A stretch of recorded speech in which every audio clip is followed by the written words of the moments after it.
தமிழ் வலையொலி பக்கத்தினூடாக இணைந்திருக்கும் உங்கள் அனைவருக்கும் வணக்கம்.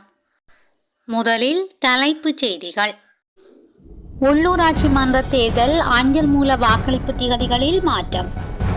வழக்கு மரம் ஏறும் போட்டியில் பங்கு பற்றிய சிறுவன் உயிரிழப்பு. சுகாதார உத்தியோகத்தர்களின் ஆரோக்கியத்தை மேம்படுத்த விசேட திட்டம். 30 நாடுகளில் உள்ள தூதரகங்கள் மற்றும் துணை தூதரகங்களை மூடுவதற்கு ரம் நடவடிக்கை.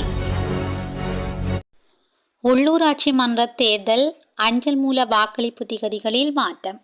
எதிர்வரும் 22ஆம் திகதி ஆரம்பமாகவிருந்த உள்ளூராட்சி மன்ற தேர்தலுக்கான அஞ்சல் மூல வாக்களிப்பு சில தினங்களுக்கு பிற்போடப்பட்டுள்ளது. இதன்படி 24 மற்றும் 25ஆம் திகதிகளில் உள்ளூராட்சி மன்றங்களுக்கான அஞ்சல் மூல வாக்களிப்புகள் நடைபெறும் என்று தேர்தல்கள் ஆணைக்குழு அறிவித்துள்ளது. முன்னதாக 22 மற்றும் 23ஆம் திகதிகளில் அஞ்சல் மூல வாக்கெடுப்பு நடைபெறும் என்று அறிவிக்கப்பட்டிருந்த போதும் நிராகரிக்கப்பட்ட வேட்புமனுக்கள் தொடர்பான தீர்ப்பின் நிமித்தம் அந்த திகதிகளில் மாற்றம் ஏற்படுத்தப்பட்டுள்ளது. எனினும் அஞ்சல் மூல வாக்களிப்புக்காக ஒதுக்கப்பட்ட மேலதிக நாட்களை 28 மற்றும் 29 ஆகிய திகதிகளில் மாற்றம் ஏற்படுத்தப்படவில்லை என்றும் தேர்தல்கள் ஆணைக்குழு தெரிவித்துள்ளது.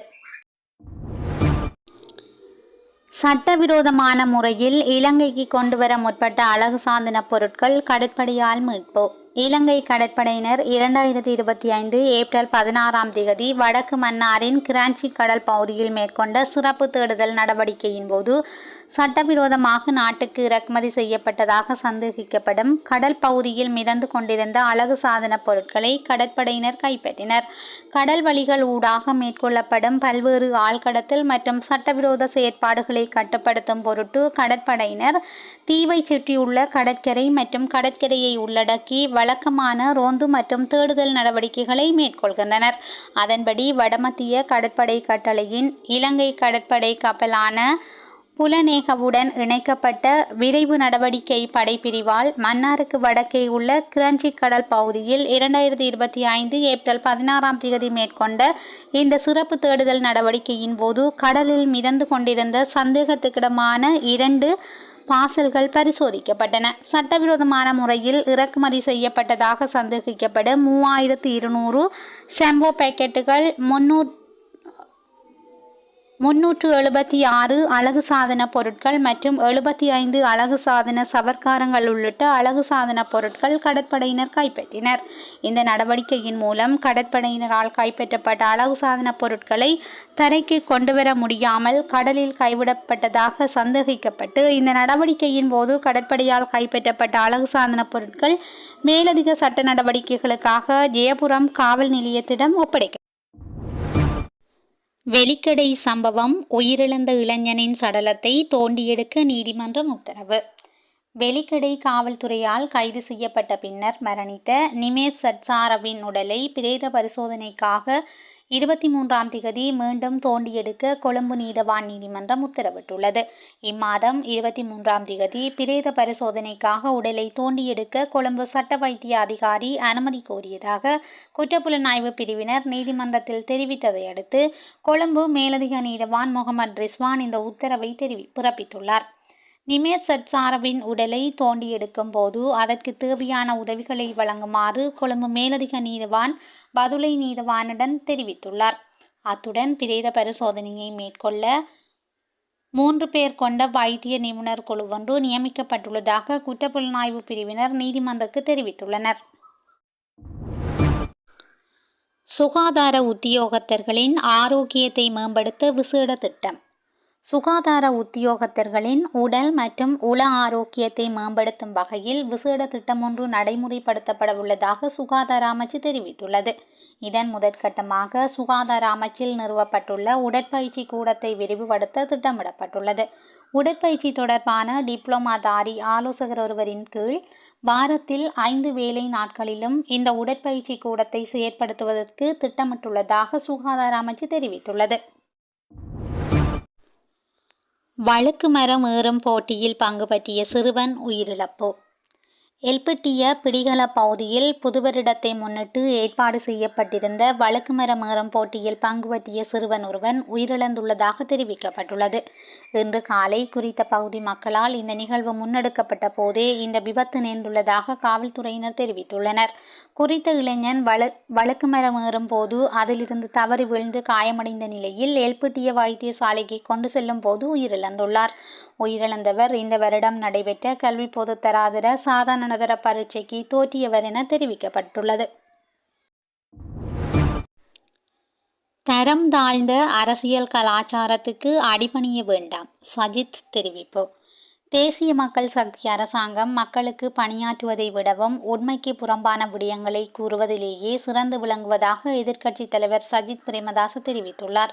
அக்கரைப்பற்று பகுதியில் இடம்பெற்ற மக்கள் சந்திப்பின் போது அவர் இதனை தெரிவித்துள்ளார். தேசிய மக்கள் சக்தி அரசாங்கம் மக்கள் பணியாற்றுவதில் சிறந்தவர்கள் என பெரும்பாலானவர்கள் கருதினர். ஆனால் அவர்கள் பணியாற்றுவதில் சிறந்தவர்கள் அல்ல, பொய் கூறுவதிலேயே சிறந்தவர்களாக இருக்கின்றனர். மக்களை ஏமாற்றுவதில் சிறந்தவர்கள். பலஸ்தீன மக்கள் மீதான தாக்குதல்களின் போது தற்போதைய ஜனாதிபதி அனுரகுமார திசாநாயக்க குரல் கொடுக்கவில்லை.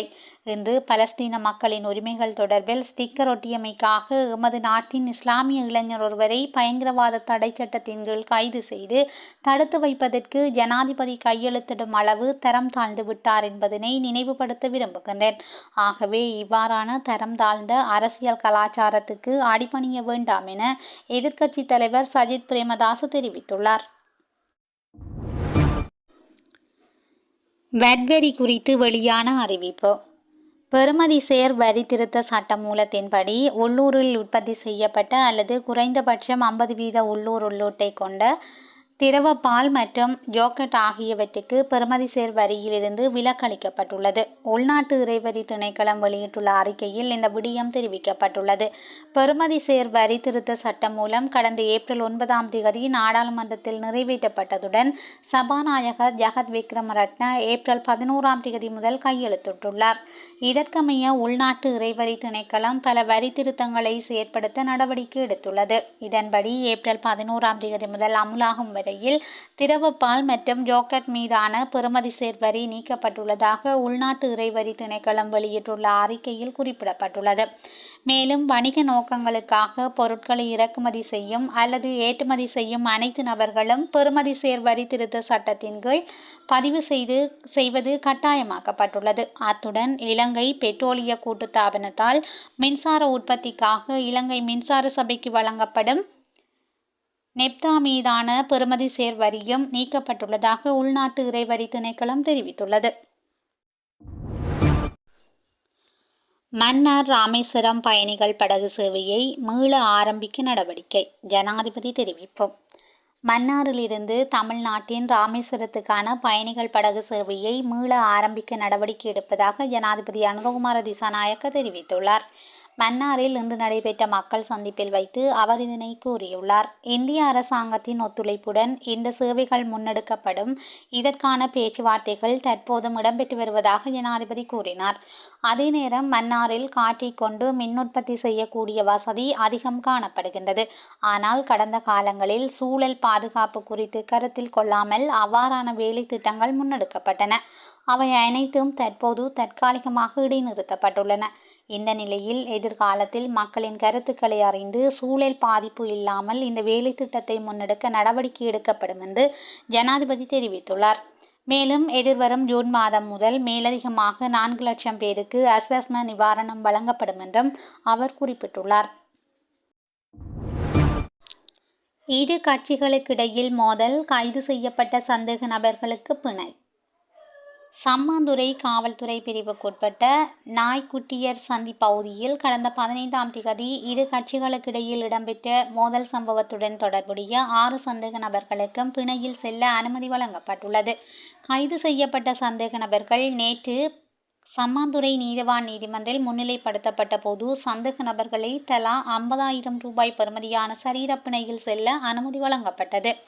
கடந்த 15ஆம் திகதி இரவு தேர்தல் பிரசார கூட்டத்தின் போது அகில இலங்கை மக்கள் காங்கிரஸ் மற்றும் தேசிய காங்கிரசின் ஆதரவாளர்களிடையே மோதல் ஏற்பட்டுள்ளது. குறித்த சம்பவத்தில் காயமடைந்த பலர் சம்மாந்துறை ஆதார வைத்தியசாலையில் அனுமதிக்கப்பட்டனர். இதனையடுத்து சம்பவத்துடன் தொடர்புடையவர்கள் என சந்தேகிக்கப்படும் அகில இலங்கை மக்கள் காங்கிரஸ் கட்சியின் வட்டார வேட்பாளர் உட்பட 6 பேர் சம்மாந்துறை காவல்துறையினரால் கைது செய்யப்பட்டனர். கௌவேயினால் அஞ்சல் திணைக்களத்துக்கு வருமான இழப்பு. போக்குவரத்து விதிகளை மீறுவோருக்கு விதிக்கப்படும் அபராதங்களை செலுத்துதல் உள்ளிட்ட சேவைகளுக்காக அரசாங்கத்தினால் அறிமுகப்படுத்தப்பட்ட கௌபே செயலியினால் அஞ்சல் திணைக்களம் பெருமளவான வருமானத்தை இழந்து வருவதாக ஒன்றிணைந்த அஞ்சல் தொழிற்சங்க முன்னணி குற்றம் சாட்டியுள்ளது. அத்துடன் அஞ்சல் துறையில் காணப்படும் நவீன வசதிகள் மூலமாகவும் இந்த சேவைகளை பெற முடியும் என அந்த முன்னணியின் ஏற்பாட்டாளர் சித்தக பண்டார தெரிவித்துள்ளார். இந்த நிலையில் குறித்த புதிய செயலியூடாக அஞ்சல் திணைக்களம் கணிசமான அளவு வருமானத்தை இழக்கின்ற போதிலும் அனைத்து வருமானமும் திரைசேரியை சென்றடைவதால் அரசாங்கம் இந்த சேவையினை ஆதரிக்கும் என அஞ்சல் மா அதிபர் ருவான் சத்குமார தெரிவித்துள்ளார். இதன் மூலம் மக்கள் இலகுவாக சேவைகளை பெற்றுக்கொள்ள முடியும் என அவர் குறிப்பிட்டுள்ளார். போக்குவரத்து விதிகளை மீறுகின்றவர்களுக்கு விதிக்கப்படுகின்ற அபராதங்களை இணையவழியில் செலுத்தும் வசதி கடந்த 11ஆம் திகதி முதல் பரீட்சார்த்தமாக 12 இடங்களில் அமுல்படுத்தப்பட்டது. அரசாங்கத்தின் கௌபே செயலியூடாக உடனடியாக அபராதத்தை செலுத்துவதற்கு வழிவகைக்கப்படுவதுடன் அபராதம் செலுத்தப்பட்ட அடுத்த நொடியே வாகன சாரதியின் சாரதி அனுமதி பத்திரம் காவல்துறையினரால் விடுவிக்கப்படும் எனவும் தெரிவிக்கப்படுகிறது. இலங்கையில் கடன் அட்டைகளின் பாவனை அதிகரிப்பு. இலங்கையில் கடன் அட்டைகளின் பாவனை 2025ஆம் ஆண்டு பிப்ரவரி மாதத்தில் அதிகரிப்பை பதிவு செய்துள்ளதாக மத்திய வங்கி தரவுகள் தெரிவிக்கின்றன. ஜனவரி மாதம் 20,18,996 இருந்த கடன் அட்டைகளின் பயன்பாடு பிப்ரவரி மாதம் 20,20,764 அதிகரித்துள்ளது. இது 0.1% அதிகரிப்பாகும். அத்துடன் இந்த ஆண்டின் முதல் 2 மாதங்களில் பாவனையில் உள்ள கடன் அட்டைகள் 0.6% அதிகரிப்பை பதிவு செய்துள்ளது. ஏப்ரல் 21 தாக்குதல்களின் பின்னணியில் புலனாய்வுத்துறையினர். ரொகான் சில்வா தெரிவிப்பு. ஏப்ரல் 21 தாக்குதல்களின் பின்னணியில் நாட்டின் புலனாய்வுத்துறையினர் இருப்பது தெரிய வந்துள்ளதாக சமூக மற்றும் சமாதான நிலையத்தின் பணிப்பாளர் ரொகான் சில்வா தெரிவித்துள்ளார். கொழும்பில் நேற்று இடம்பெற்ற ஊடக சந்திப்பில் எழுப்பப்பட்ட கேள்விகளுக்கு பதிலளிக்கும் போதே அவர் இந்த விடயத்தை தெரிவித்துள்ளார். நாட்டின் புலனாய்வுத்துறையினர் ஏப்ரல் 21 தாக்குதல்களின் பின்னணியில் இருக்கின்றார்கள். தாக்குதல்களை மேற்கொண்டவர்களுடன் நெருங்கிய தொடர்பை பேணினார்கள் என்பது விசாரணை அறிக்கைகளூடாக எமக்கு தெரிய வந்துள்ளது. தாக்குதலின் பின்னணியில் இருந்து பிரதான சூத்திரதாரி யார் என்பதை அடையாளம் காண முடியாத அளவிலேயே நாட்டின் பாதுகாப்புத்துறை காணப்படுவதாக சமூக மற்றும் சமாதான நிலையத்தின் பணிப்பாளர் ரொகான் சில்வா தெரிவித்துள்ளார். 30 நாடுகளில் உள்ள தூதரகங்கள் மற்றும் துணை தூதரகங்களை மூடுவதற்கு நடவடிக்கை. 30 நாடுகளில் உள்ள தூதரகங்கள் மற்றும் துணை தூதரகங்களை மூடுவதற்கு அமெரிக்க ஜனாதிபதி டொனால்ட் ட்ரம்ப் நடவடிக்கை எடுத்துள்ளார். அமெரிக்க அரசாங்கத்தின் தேவையற்ற செலவுகளை குறைக்கும் வகையில் இந்த நடவடிக்கை மேற்கொள்ளப்பட்டுள்ளது. அவற்றுள் 10 தூதரகங்கள் மற்றும் 17 துணை தூதரகங்கள் அடங்குகின்றன. ஐரோப்பா, ஆபிரிக்கா மற்றும் ஆசியாவில் உள்ள சில தூதரகங்களும் இதில் அடங்குவதாக சர்வதேச ஊடகங்கள் தெரிவித்துள்ளன. Somalia, Iraq, Malta, Luxembourg, Congo மற்றும் தெற்கு சூடான் உள்ளிட்ட சில நாடுகளும் குறித்த பட்டியலில் உள்வாங்கப்பட்டுள்ளன. பிரான்சில் அமெரிக்காவுக்கான 5 தூதரகங்கள் உள்ள நிலையில் அவற்றை மூடுவதற்கு எதிர்பார்த்துள்ளதாக குறிப்பிடப்பட்டுள்ளது. அத்துடன் ஜெர்மன் மற்றும் போஸ்னியாவில் உள்ள 2 தூதரகங்கள், பிரித்தானியாவில் உள்ள 1 தூதரகம் ஆகியவற்றையும் மூடுவதற்கு தீர்மானிக்கப்பட்டுள்ளதாக தெரிவிக்கப்பட்டுள்ளது. மூடப்பட்ட தூதரகங்களின் பணிகளை அண்டை நாடுகளில் உள்ள தூதரகங்கள் ஊடாக முன்னெடுக்கப்படும் என தெரிவிக்கப்பட்டது. கொங்கோவில் படகில் ஏற்பட்ட தீ விபத்தில் 50 பேர் உயிரிழப்பு. கொங்கோவில் 400 பயணிகளுடன் பயணித்த படகில் திடீர் தீ விபத்து ஏற்பட்டுள்ளது. இந்த தீ விபத்தில் சுமார் 50 பேர் வரையில் உயிரிழந்துள்ளதாக வெளிநாட்டு ஊடகங்கள் செய்தி வெளியிட்டுள்ளன. குறித்த படகில் உணவு தயாரித்துக் கொண்டிருந்த போதே இவ்வாறு தீ விபத்து ஏற்பட்டதாக தெரிவிக்கப்படுகிறது.